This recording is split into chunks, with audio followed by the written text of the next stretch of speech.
Canada Recovery Benefit Update. What's new? What's changed? And how can you apply? Hey, what's up guys? Welcome back to DG Capital, your premier destination for personal finance, investing, real estate, and more. With the Canada Emergency Response Benefit, or Cerb, coming to an end, and a lot of jobs coming back, and Canadians going back to work, the federal government realizes that there are many workers in other sectors who have been particularly hard hit, who continue to need support. Find out what you're eligible for and how these new benefits will impact your finances. So stay tuned, stick around, and let's get started.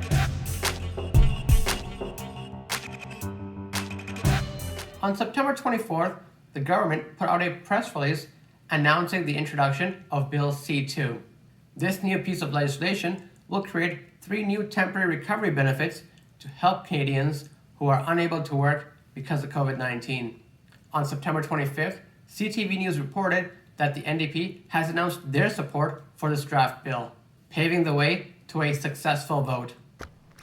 My last video covered the introduction and eligibility criteria of these new benefits. Link in the description. Today I'll be talking about what changes have been made to these 3 new benefits as they moved from draft proposal to finalized legislation.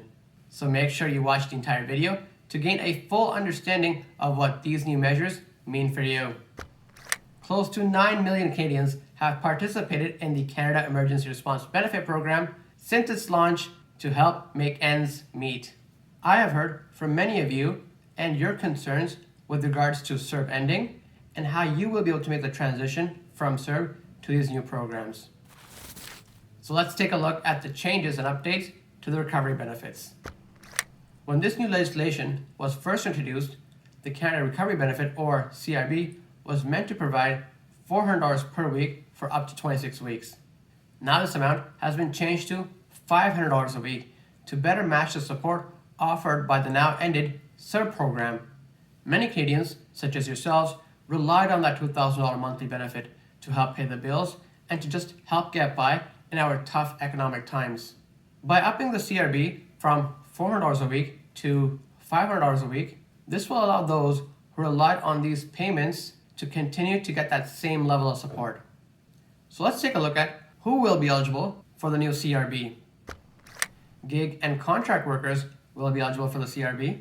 Workers who have exhausted their Cerb payments will be eligible for the CRB. Employees who have exhausted their EI will be eligible for the CRB.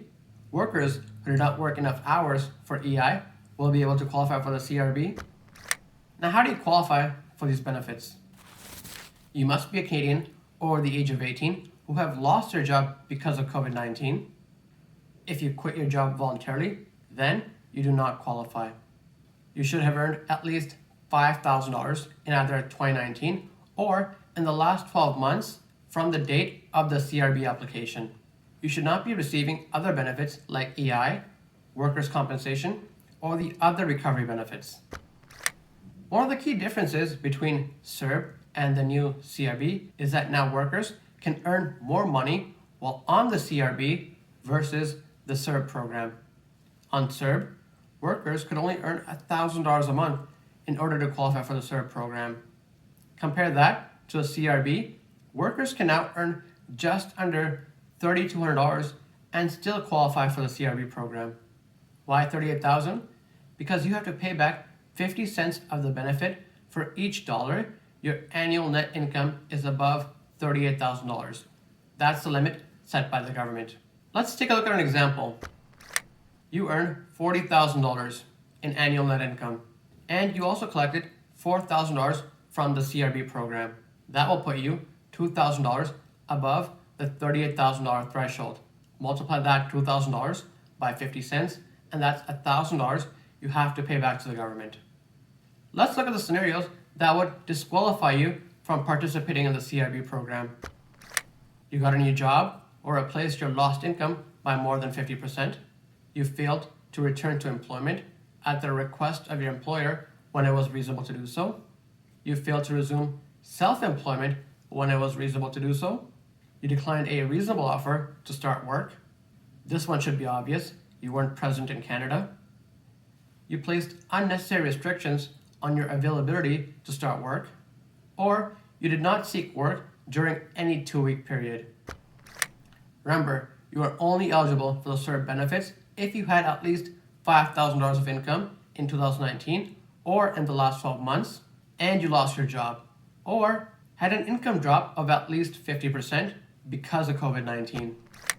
The other 2 new benefits did not have any changes or updates, but I'll give you a quick recap. The Canada Recovery Sickness Benefit, or CRSB, will also provide $500, but for 2 weeks. This is for workers who are either sick or have to self-isolate because of COVID-19. You can only get the CRSB if you are not receiving any other cash benefits, like the CRB, EI, paid sick leave by your employer, or any other provincial sickness benefits program. The last of the 3 new benefits is the Canada Recovery Caregiving Benefit, or CRCB. This provides $500 as well for 26 weeks, but per household, not per individual. To be eligible for this program, Canadians must be unable to work because they have to take care of a child under the age of 12, or a family member because schools, daycares, or other care facilities are closed because of COVID-19. The question I get asked most often, and I'm sure is on your mind as well, how can you apply for these 3 new benefits? According to the government, Canadians will be able to apply for the CRB, the CRSB, or the CRCB through the Canada Revenue Agency website for 1 year up until September 27th, 2021. Just like the Cerb program, in order to receive these 3 new benefits, you will have to attest that you meet the eligibility requirements. The CRA will then review your application, seek more information if needed, and then process payment. Make sure you have an online account with the CRA that you can access in order to apply for these benefits. Because you can only claim the CRB for a maximum of 26 weeks up until September 2021, consider spacing out those 26 weeks if you are still earning, because you don't know how and when the pandemic will impact your job.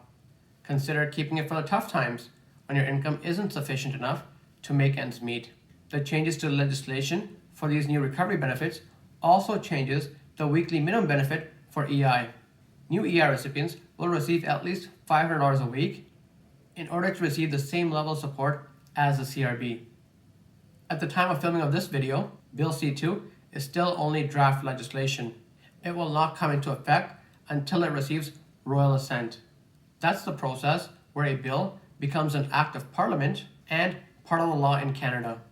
So based on when you watch this video, this may have already happened. Based on an article by the CBC, applications for the recovery benefit are set to open October 11th, and the other 2 new benefits, October 4th. Another question I get asked quite frequently is the CRB universal basic income? No, it's not. No. The CRB is not universal income support. It only applies to people who have lost their jobs or had an income reduction because of COVID-19. So if you haven't lost your job and you haven't been impacted by COVID-19, you do not qualify for the CRB. Should you apply for the CRB or new EI? You should apply to the CRB if you are ineligible for the new EI system. If you are eligible for the EI system, then you should apply and receive your EI first. After your EI is exhausted, then you should go for the CRB. Technically, you could go on EI for 26 to 45 weeks, depending on your region, and then go for the CRB for 26 weeks. If you relied on Cerb, you can now rest easy knowing there's a replacement on the way, or based on when you watch this video, it's already available.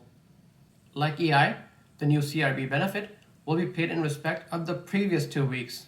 This is different than the Cerb, which was paid in advance. And that's it for this video. Thank you so much for watching. Please make sure to hit that like and subscribe button. It lets YouTube know to further promote my content so more Canadians can access the same information. Let me know your thoughts and questions in the comments, and I'll catch you guys in the next one.